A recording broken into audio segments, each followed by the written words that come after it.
Наш эфир продолжает брифинг по эпидобстановке. Узнаем информацию о количестве заболевших COVID-19 в регионе за сутки, а также принимаемых мерах по борьбе с инфекцией. Предлагаем послушать. Ольга Валерьевна, здравствуйте. Об эпидобстановке в республике на сегодняшний день. Добрый день, уважаемые жители Республики Саха-Якутия. Текущая санитарно-эпидемиологическая обстановка республики характеризуется новыми случаями в количестве 95 коронавирусной инфекции. В городе Якутске зарегистрировано 57 новых случаев. 7 случаев зарегистрировано в Алданском районе. По 5 случаев зарегистрировано в Мегино-Кангаласском, Мирнинском и Нерюнгринских районах. 4 случая зарегистрировано в Вено-Бутантайском Улусе. В Вилюйском Улусе зарегистрировано 3 случая, по 2 случая зарегистрировано в Аймиконском, Сунтарском, Усть-Алданском, Чурапчинском и по 1 случай в Верхневилюйском Улусе. На настоящий момент в течение последней недели в 11 улусах республики не было зарегистрировано ни одного случая новой коронавирусной инфекции. За сутки в республике проведено 1105 исследований. Всего обработано за весь период непосредственно пандемии 1 169 947 тестов. Уважаемые жители Республики Саха-Якутия, особенно проживающие в Мирнинском районе, в настоящий момент достаточно высокий уровень мобильности, передвижения на территории Мирнинского района. В связи с этим обращаем ваше внимание на необходимость соблюдения мер непосредственно защиты и, соответственно, от новой коронавирусной инфекции и достижения более высоких темпов вакцинации на территории, соответственно, Мирнинского района.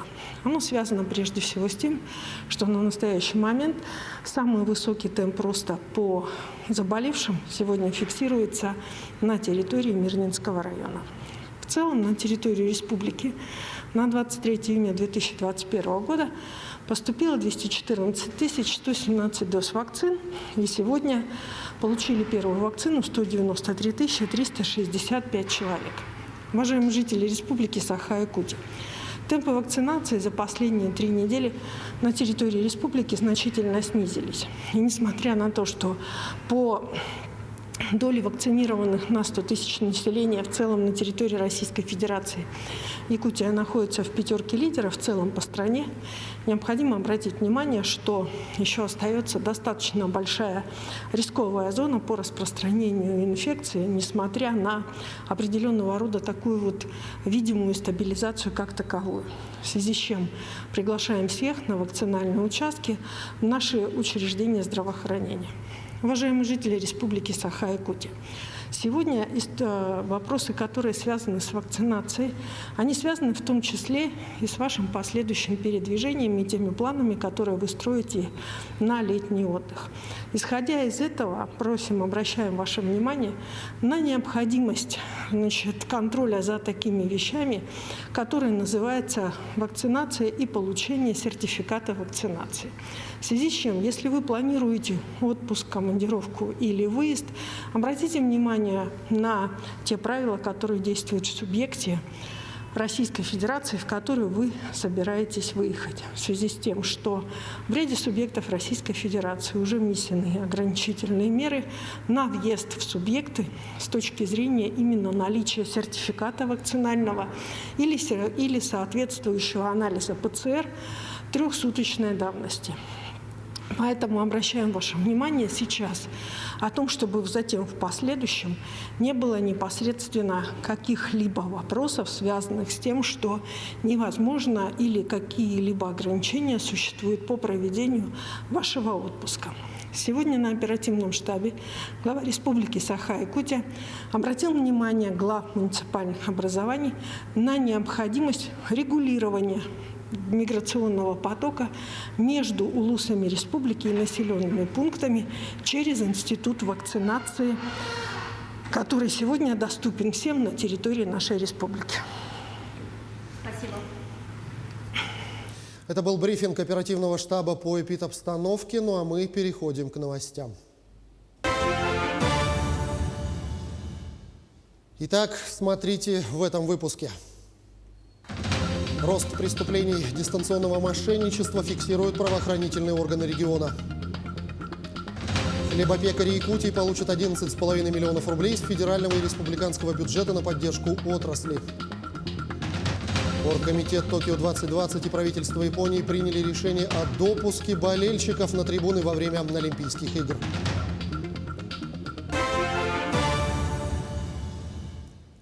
По сведениям Минэкологии Якутии, на территории Лесного фонда республики проводятся работы по тушению 38 лесных пожаров общей площадью, пройденной огнем, более 27 тысяч гектаров, расположенных на территории 15 районов и города Якутска. Из них локализовано 6 пожаров общей площадью почти 14 тысяч гектаров. По данным космического мониторинга, на территории республики действует 35 термоточек. За прошедшие сутки в зоне обслуживания обнаружено 16 пожаров, по которым незамедлительно приняты меры по тушению. На тушение лесных пожаров задействовано более 1500 человек, применяется 165 единиц техники. Для патрулирования и передислокации лесных пожарных применяются 24 воздушных судна. В Нюрбинском районе применялась авиация МЧС России. За сутки произведено 17 сбросов и слито 135 тонн воды. Также за сутки количество пожаров увеличилось на 16 очагов. Площадь пожаров увеличилась более чем на 5000 гектар за счет обнаружения новых очагов пожаров, прохождения грозовых фронтов, а также в связи с сохранением 4 и 5 класса пожарной опасности на территории 12 районов. Основные усилия Главного управления направлены на защиту населенных пунктов, а также на координацию сил и средств, задействованных в тушении лесных пожаров. Напоминаем, что сложная лесопожарная обстановка сохраняется на территории Верхневилюйского, Кобяйского, Нюрбинского, Алекминского, Аймиконского, Тампонского и Сунтарского районов, где зарегистрировано 39 очагов на общей площади с момента обнаружения свыше 44 тысяч гектар. На особом контроле Главного управления находятся 6 приближенных природных пожаров у населенных пунктов Нюрбачан, Рассолода, Арангастах, Мар, Ударник и Белькачи. В случае ухудшения обстановки и для защиты населенных пунктов в готовности к применению находится аэромобильная группировка Главного управления в количестве 90 человек. По данным статистики, за 12 месяцев прошлого года на территории республики зарегистрировано 2287 преступлений, совершенных с использованием информационно-телекоммуникационных технологий. Рост по сравнению с предыдущим годом составил 44,5%. Только за 5 месяцев текущего года совершено уже 1221 преступление данной категории. Рост составляет 42%. Наибольшее их количество зарегистрировано на территории города Якутска – 737, а также Мирнинского и Алданского районов. Так, прокуратура Намского района приняла участие в рассмотрении судом ходатайства следователя об избрании меры пресечения в отношении гражданина иностранного государства. Он подозревается в совершении мошенничества, совершенного в крупном размере. В ходе следствия установлено, что жительница района познакомилась в социальной сети с мужчиной, который представился инженером, работающим в строительной организации в городе Манчестер. Впоследствии в ходе переписки мужчина сообщил потерпевшей, что отправил ей подарки. Затем с ней на связь вышел якобы сотрудник транспортной компании, который сообщил, что на ее имя поступила посылка и за ее отправку необходимо оплатить 75 тысяч рублей, которые она ему перечислила, оформив для этого кредит.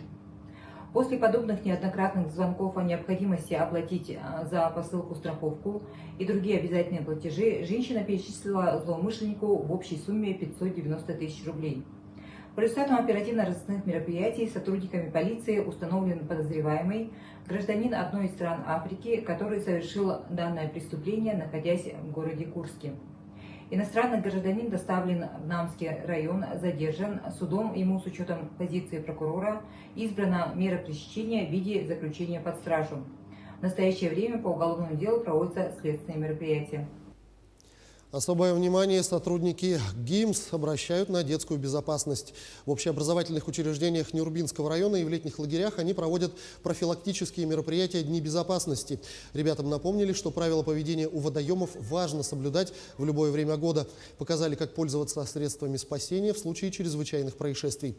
Проведение таких мероприятий позволяет сформировать у ребят сознательное отношение к вопросам своей и общественной безопасности и как правильно организовать свой отдых у водоемов. Тем временем в Минсельхозе региона закончился второй тур приема заявок от производителей хлебобулочных изделий. По итогам конкурсного отбора им полагается финансовая поддержка из федерального и республиканского бюджета в общей сумме 11 миллионов 500 тысяч рублей.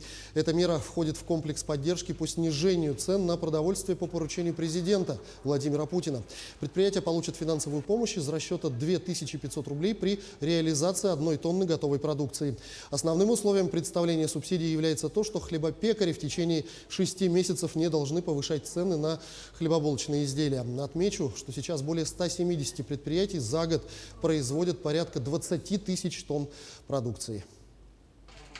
Субсидии предоставляются из расчета 2500 рублей на тонну произведенного хлеба, хлебобулочных изделий.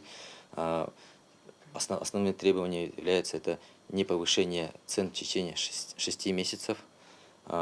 Если отчет предоставляется ежемесячно о том, что они не повышают цены, если не исполняют обязательства, предусмотренного в соглашении, то принимаются штрафные санкции. В Алекминском районе состоялся первый этап республиканского конкурса на лучшего оператора машинного доения. Елена Фаст продолжит. На летней ферме в местности Тюбя прошел конкурс операторов машинного доения. Участие в нем приняли работники ООО «Кладовая Алекмы». Это представляют две молочнотоварные фермы. Это у нас Алекминская молочнотоварная ферма и Юникюльская. Конкурс имеет большую историю. Победитель районного этапа выедет в республику. Лучше будет отбираться, на республиканский конкурс. Ну и дальше на всероссийском конкурсе, это в рамках программы «Продовольствие 2021». Всероссийский конкурс есть. В рамках этой программы будут участвовать лучшие, на том конкурсе. 3 этапа конкурса, которые предстоит пройти, не столь сложные, сколько требуют хороших знаний и практики. Конечно, это первую роль играют, конечно, наши показатели. Ну, как никогда мы нынче очень хорошо надаиваем удои свои. На сегодня мы надоили почти по Амгино-Алекминской ферме 379 тонн молока. Это получается мы уже ближе к годовому плану. Первый этап доения – ежедневная работа, с которой изо дня в день справляется каждый из них. Но сегодня значение имеет и качество, и минуты. Молодой участник Амгино-Алекминского отделения волнуется. Ну, волнительно, конечно, очень сильно. А как давно вы работаете на ферме? Я как полгода работаю. Но сегодня волновались, как вообще? Ну, волновался. Что особенно было сложно? Ну, когда штука-то была, ну, обработка, да. Людмила Нучина участвовала в российском конкурсе. Сегодня ее навыки наработаны до автоматизма. Как вы считаете, что сложно для начинающих? Для молодых? Ну, наверное, теорию, вот это все, это теория, да, практика есть практика, а теория, это, конечно, надо изучать, все равно дополнительную информацию. Ну, а тут не просто так дарят, как говорится, подаю и все. Впереди у участников ответы по тестам и сборка доильного аппарата. Затем представительное жюри подведет итоги. Победитель представит район в республике. Елена Фаст, Максим Копылов, Алекминск. В Хандыге в День медицинского работника дочь заслуженного врача республики, почетного жителя поселка Хандыга, кавалера ордена почета Екатерины Макаровой, художник-дизайнер Анна Абрамова передала для пациентов детского отделения Тампонской больницы картину «Детский эссе» собственного авторства. В это нелегкое время пандемии коронавируса родные специально привезли эту картину из Якутска, чтобы она поднимала настроение юным пациентам, и они быстрее шли на поправку. И вот они, я думаю, что останутся с такой радостью. Дети будут счастливы и будут смотреть наши традиции, как там играют, как у нас скачки. И все этот традиционный праздник Исех, это и день благословения, и день плодородия нашей земли, чтобы все были счастливы, здоровы и благословенны на нашей земле. В узбекском городе Хива завершился первый этап Кубка мира по масс-рестлингу. В соревнованиях приняли участие спортсмены из 9 стран. Всего же на помост вышли 197 масс-рестлеров, включая 59 спортсменов категории «Молодежь». Российская сборная представила 21 спортсмена. В состав команды также вошли и 10 якутских спортсменов. Одному из них снова удалось вырвать победу. Основным соперником Дмитрия Неустроева стал Азамат Асанов из Кыргызстана. Они боролись в весовой категории 60 килограммов. И в итоге на пьедестал почета Дмитрий Неустроев вышел за золотой медалью. Всего в копилке якутян 11 золотых наград. Общий медальный зачет сборной составил 19 медалей. Первый этап Кубка мира по масс-рестлингу завершился, но спортсмены уже могут начать подготовку ко второму и третьему этапу Кубка. В Финляндии в конце сентября. Надеемся, что в эти даты пройдет второй этап Кубка мира, который соберет гораздо больше стран. Третий, вот как раз сегодня разговор шел. Гуляев Михаил Дмитриевич и сенатор Александр Константинович Акимов сегодня были на приеме у Олега Матыцына, и он сказал, что поддержит наше предложение провести финальный этап Кубка мира в конце ноября в городе Москве.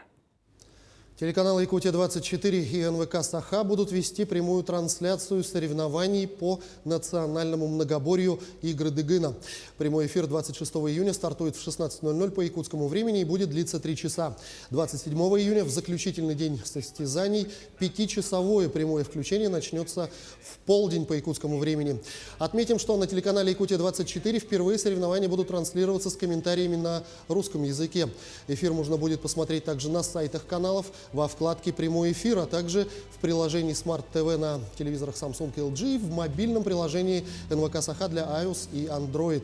Традиционные спортивные состязания Эсеха Туймады в связи с отменой очного проведения национального праздника пройдут в этом году без зрителей. Во всем мире сегодня отмечается Международный Олимпийский день. Его начали праздновать в 1948 году в память о возрождении олимпийского движения в его современном виде.